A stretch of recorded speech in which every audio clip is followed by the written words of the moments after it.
শীতকাল আসলেই সাহাবীরা বলতেন আহলান সাহলান, শীতকালকে বলতেন আহলান সাহলান, শীতকাল তুমি এসেছো আলহামদুলিল্লাহ। এখন রাত্রেবেলা হে কোরআনওয়ালারা তোমরা উঠে যাও এবং কোরআন তেলাওয়াত করতে থাকো, এবং দিনের বেলা তোমরা সওম পালন করতে থাকো আলহামদুলিল্লাহ। শীতকাল সম্পর্কে একটা এরকম বর্ণনা আছে, যখন কঠিন শীত আসবে তখন ওই শীতটা থেকে একটা আশ্রয় প্রার্থনা করতে হয় আল্লাহর কাছে, আল্লাহ এই কঠিন শীত থেকে আমাকে বাঁচাও। কারণ কি জানেন? কারণ হচ্ছে জাহান্নাম বছরে 2টা নিঃশ্বাস ছাড়ে। কয়টা নিঃশ্বাস? একটা নিঃশ্বাস গ্রীষ্মকালে যখন প্রচন্ড দাবদাহ চলে, ওইটা হচ্ছে জাহান্নামের নিঃশ্বাসের ফসল। ওই প্রভাবে পৃথিবীতে এরকম দাবদাহ চলে।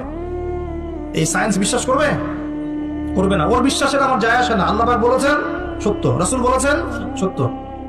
আরেকটা হচ্ছে শীতকালে যখন প্রচন্ড ঠান্ডা, তখন শীতকালে জাহান্নামের এমন একটা জায়গা আছে যেটা কিন্তু শীতল জায়গা।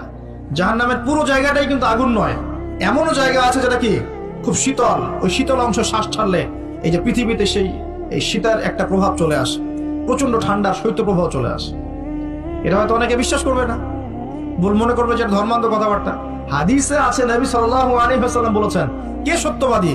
এই পুরো সভ্যতা না রাসূল সাল্লাল্লাহু আলাইহি ওয়াসাল্লাম? এই বিশ্বের সমস্ত মানুষ সত্যবাদী বেশি না আল্লাহ রাসূল বেশি সত্যবাদী?